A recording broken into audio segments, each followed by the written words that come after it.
Good evening, my name is Kacper Paradowski and you are watching Poland Daily News. The commemoration ceremonies of the 76th anniversary of the outbreak of the Warsaw Uprising are underway. Today, state decorations were handed over to the participants of the 1944 uprising and to the people of merit at the Warsaw Uprising Museum in Warsaw. I want to thank God that once again, in this place, the Warsaw insurgents can celebrate this anniversary with us. They are absolutely the greatest heroes, not only of this day, the 76th anniversary of the outbreak of the Warsaw Uprising, but I would like to emphasize the fact that they are the greatest heroes of our times as well. It wasn't just a service in conspiracy and blood spilled during the Warsaw Uprising. It was a service for Poland, which lasted many years, and opposition activities to help Poland finally be free, independent and sovereign. Without the Warsaw Uprising, Poland would not be free. Without the Warsaw Uprising and the Warsaw insurgents, without their service for Poland and our city of Warsaw, Warsaw would not look the way it looks today. Warsaw would not have this heroic, fierce and rebellious spirit. This is a part of our genetic code, which we will always be thankful for, and which we will remember forever. Polish Prime Minister Mateusz Morawiecki announced that the so-called Istanbul Convention, nominally intended to provide effective legal protection from violence against women and in fact promoting the postulates of gender ideology, is to be directed to the Constitutional Tribunal, which is to further verify whether the document ratified by Poland in 2015 is consistent with the Polish constitution. I want to protest very loudly against false statements, against all those manipulations which are suggesting that whatever we do in regards to the Istanbul Convention means permission for violence and abuse. It is enough to compare our Polish legislation with equivalent legislation in those countries we are being set against. You get a clear answer as to who is defending domestic violence victims better. This kind of comparison makes Poland a leader in the protection of women. Porządek prawny musi być pod tym względem modelowy. The protection of women and support in cases of violence cannot be effective if gender ideology is chosen in place of the real sources of violence and abuse. And this kind of risk is real in case of the Istanbul Convention. The Ministry of Foreign Affairs was given a specific task to sit down with representatives of other countries and come up with presenting the letter of anti-violence regulations which would be exempt from any influences, these, for example, being differences stemming from a set of values prevalent in a given country, or the moral revolution some people want to impose on us, which at the same time could become a common denominator for a few or possibly several dozen countries in providing regulations for the protection from domestic violence. Zapisów chroniących ofiary przemocy domowej. The shock and disbelief haven't passed after the profanation of Christ's monument at the Basilica of the Holy Cross in Warsaw by left-wing troublemakers.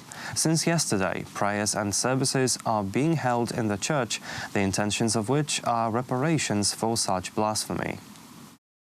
Following last night's attack of anarchist militants on the statue of Jesus in front of the Basilica of the Holy Cross in Warsaw, a rosary was said at compensation to God and the Blessed Virgin Mary for the profanation committed by hooligans.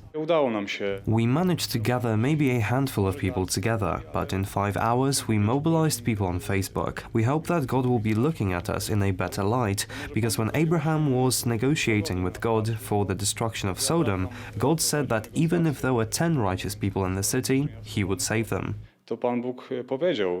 When someone fights for tolerance but profanes and attacks someone's sacred symbols, then it is apparent that this tolerance is just an excuse, or they are already so consumed by their fight for what they think is right and harm others in their journey, not worrying about harming others in their journey. These people believe they have such an important cause and are allowed everything.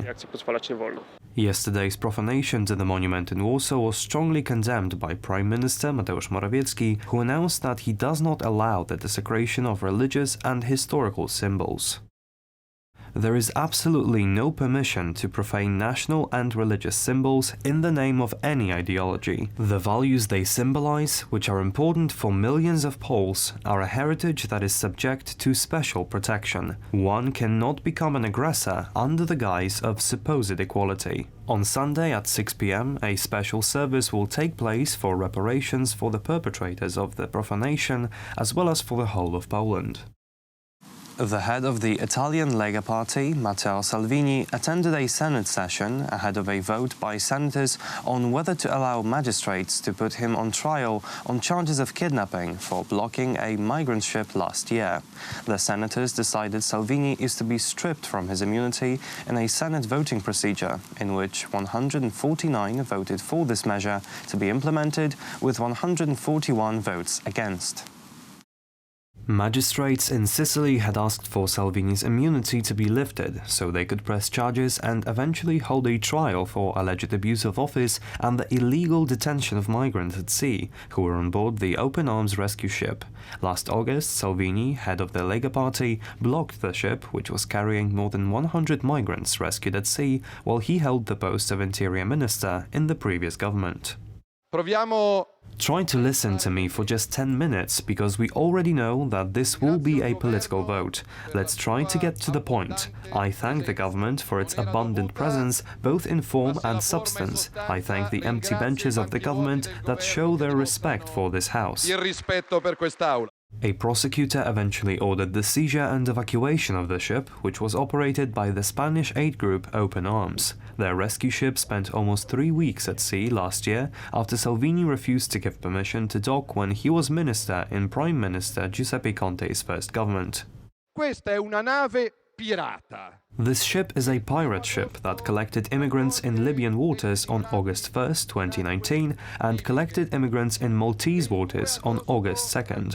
It is a ship that is allowed to have 19 immigrants on board, and in the end had over 150. If anyone has committed a crime and put people's lives at risk, it is the commander of this pirate ship, and not a minister who defended his country. E ha messo a rischio la vita delle persone è il comandante di questa nave pirata. During recent weeks, hundreds of migrants have crossed the Mediterranean in small boats and landed on the southern Italian shores in a wave of arrivals straining the already overcrowded holding centers, particularly in Lampedusa. The rise in arrivals, as well as migrants testing positive to coronavirus, has led to the issue of immigration resurfacing. The Italian government is chasing after the Italians who are not wearing face masks but let hundreds of potentially infected people land on the beaches, damaging our tourism. If he is put on trial and found guilty, Salvini could face up to 15 years in prison at the end of a long 3-stage judicial process. That is all for tonight. Thank you for watching. Stay with us for Poland Daily Business. Good night.